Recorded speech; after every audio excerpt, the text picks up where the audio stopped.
Hello, ladies and gentlemen. Welcome to the Telescope Podcast. What's up, everybody? Everyone in this place, if you could do a handstand, I want to see your feet up in the air right now. Wave them around. Welcome to the Telescope Podcast, a show where we look at geek culture through the spyglass of faith.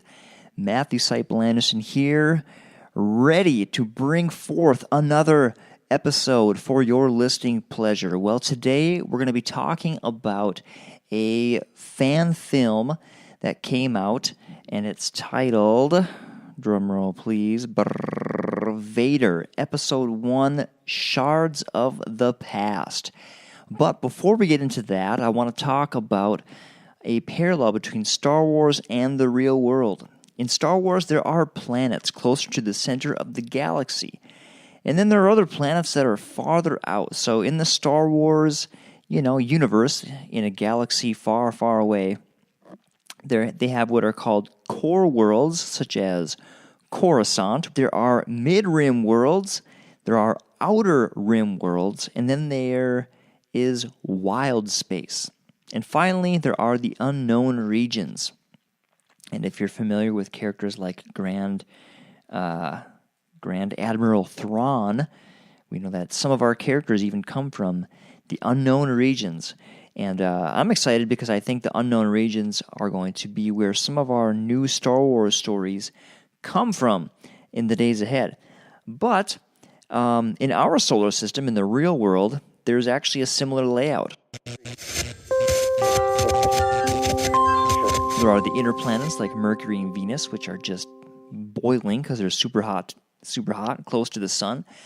There is our world, the Earth, which resides in a little area called the Goldilocks zone. Right? Remember the story of the three bears? And the Goldilocks zone is the area that's just right. It's the right temperature to be warm enough to have liquid water, and not too hot, not too cold, just right. It's a perfect temperature for life to thrive. That's where our Earth lives. And then there's planets that are further out, like Mars, Jupiter, Saturn, Uranus, Neptune, and the recently demoted Pluto. Aww. Now, besides planets, beyond the planets, there is an asteroid belt named forgive me if I pronounce these wrong, because, I'm not an astronomer, the Kuiper Belt. It's Kuiper. Don't know how to pronounce that. Should have figured that out. I'm sorry. Should have done a little more due diligence. Well, anyway, NASA recently sent a small, exploratory spacecraft, like a space probe, and it's called the New Horizons. And New Horizons was sent to visit far out stuff like Pluto, for example. And now, recently, New Horizons was directed to visit a hunk of space rock called Ultima Thule, which is 4 billion, that's right, I double-checked that figure, 4 billion miles from the sun. That is a long way away. It was launched in 2006, and it will continue to transmit data and explore other objects in our own outer rim. So this New Horizons actually did visit Ultima Thule on New Year's Day, which is pretty cool. It's the furthest out thing that we've ever looked at. What I'm amazed by is the fact that this thing can transmit pictures all the way back to Earth. If you go to the NASA website, there are pictures of Ultima Thule, and I just am blown away. How in the world can it shoot out the data that far? It's amazing. Of course, it did cost $700 million, so we're essentially paying $700 million to get a really, really bad, pre-iPhone quality picture of a hunk of rock that looks like Frosty the Snowman. So, I don't know. Is it worth $700 million? I think so. It's pretty cool. Pretty cool that we can explore things way out in space. Well, there you go. There's a little science fun for you. Let's talk about Vader, Episode 1, Shards of the Past. This is a fan film created by a YouTuber, and his channel is Star Wars Theory. In fact, I don't know what the dude's actual name. Maybe it's not a dude. Maybe it's a female. I don't know. That was a sexist assumption. I'm sorry. Sorry to all you females out there in the audience. So this fan film was created by Star Wars Theory, and check out his or her YouTube page because he's got just loads of cool Star Wars videos. I'm going to read the description from the video. Anakin Skywalker is dead. For 8 months, the mysterious Darth Vader has enforced the Emperor's commands, fighting between the loss of Padme and the new, cursed life he now leads. Vader must do what must be done when a surviving Jedi Master from Order 66 has lured him to the home planet of his late wife's tomb. Dun dun dun. And then it goes on to say, this video is not monetized, no ads. In accordance to Lucasfilm's rules, to me, no monies or profit can or will be made from this video, funded by Star Wars Theory alone. And then he has a little personal paragraph of personal commentary, and he says, this project is single-handedly the most amazing thing I've ever been part of. Without Danny Ramirez's guidance and help, this never would have taken off the ground, let alone gotten to where it is today. I owe him a lot. He is the coolest. Actually, it reads, he is the coolest. I thank every single one of you for watching my videos and supporting my channel. I will do my best to excel your expectations for years to come and provide entertainment you deserve. I thank you for everything, and I hope one day make episode 2 a reality. In the meantime, all I ask is for you to share this video, hit like to spread the word. I couldn't have done this without the talented people behind it. You know who you are. That long credits list. I love you all, and to the fans, meeting hundreds of you at the free premiere in LA was surreal. I will post everything soon from the event.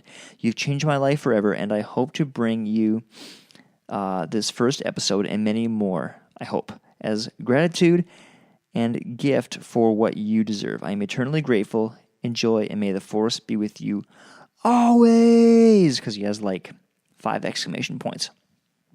So, I've been kind of getting into these fan films lately, just because I love seeing what people produce as labors of love, and it's very fun to watch. So here's my thoughts on this fan film. It has almost 6 million views. It probably will by the time this episode is out. And there are plenty of other fan films. This one caught my eye because it was featured on StarWarsNewsNet.com, where I get my Star Wars news. And you don't have a site you get your Star Wars news from? Check out StarWarsNewsNet.com. And so overall, I was super impressed by the production value. I mean, it's awesome. I mean, the CGI and the makeup and the costumes and the sets and it's so professional looking. I was just really, really impressed by that. I love the opening scene.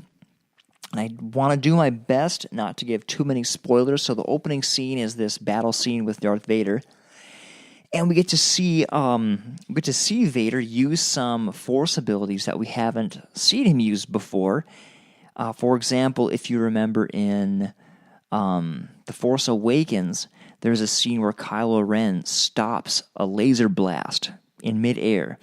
Well, Darth Vader uses this and stops a whole bunch of them, and it's just a super cool scene. And, of course, he uses the iconic Force Choke ability. And so that opening scene was really cool. My favorite scene, though, was the scene that shows Vader with all his armor off. He's, like, suspended. You get to see his burn scars, and some of them are still a little scabby because it's only been months since his defeat at the hands of Obi-Wan, and so he just looks all gnarly and grisly, and you see his missing all his limbs, and it's just a really cool scene. So I really like that. Now, if I was going to offer a criticism, the scene I disliked was the conversation between Palpatine and Darth Vader. Now, again, production value and acting was great, and there's some cool videos on Star Wars Theory's YouTube page where it shows people.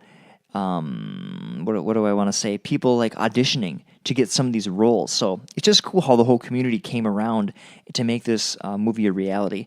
Now, just my criticism, if I was to offer one, which I think is good to do in a polite way, I think that some of the dialogue with Palpatine was a little off his character, and I'm sure that, if we were sitting around, having coffee or eating pizza, talking Star Wars, I'm sure the person behind Star Wars Theory would have tons of reasons to justify all the lines, because there's a lot of little subtle callbacks to other things in other Star Wars films and stuff. But my gut feeling, was that Palpatine was too open and a little too weak, a little too, genuine with Darth Vader. I think at this point, especially in the Star Wars timeline, Palpatine would be in full power mode.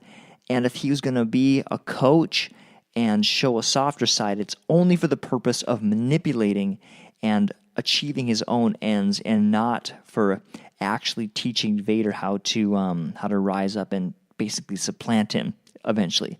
I don't think that would happen. So even though it's kind of understood that in the Sith world, eventually the apprentice desires to take the master's place, I don't think Palpatine would be speeding that process along at all. That's just my criticism, my feeling. But overall, this was an amazing and very inspiring fan film. I'd say it's worth your watch. It's, the video itself says it's 16 minutes. In reality, it's probably more like 11 or 12 minutes long, but very fun to watch. And hopefully he gets some crowdfunding or something and is able to create another episode. Well, I think with that, it is time to Bring forth the telescope. This is the show where we look at geek culture through the spyglass of faith. And as I was thinking about this movie or this fan film, I was trying to think of a good parallel, a good biblical parallel, and I was having a hard time coming up with a creative idea.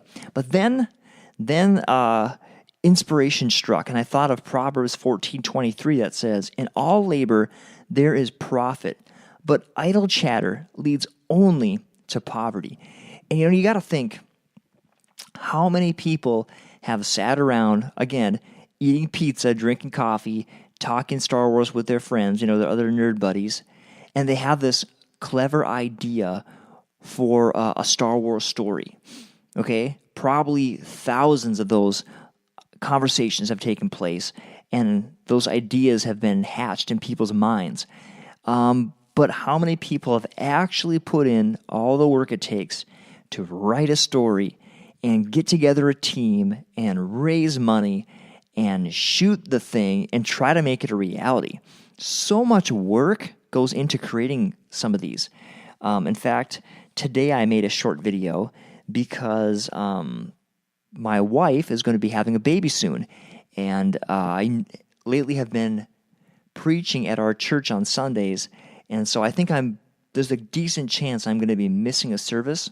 So I took a message that I have, and I recorded myself delivering it, so that in the event that we have to go to the hospital for baby number 3 that's coming into our home soon, they can just show a video of me in my office giving my message, and it will be, good enough. But even that little video with a small, tiny, tiny bit of production value, I was messing with the lighting, and I was changing the stuff in the background, and it still didn't even look that great, and I was messing with the sound.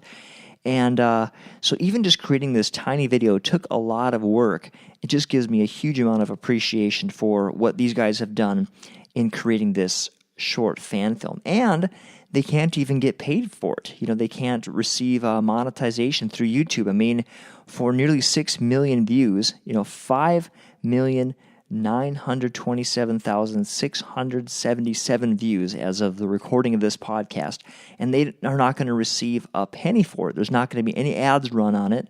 It's just out there for free. Now, of course, he's going to build his YouTube page, which is going to drive engagement of his other videos, which are going to pay him and or her, excuse me. And, if she has a Patreon page, a percentage of those people are going to go over and support the work.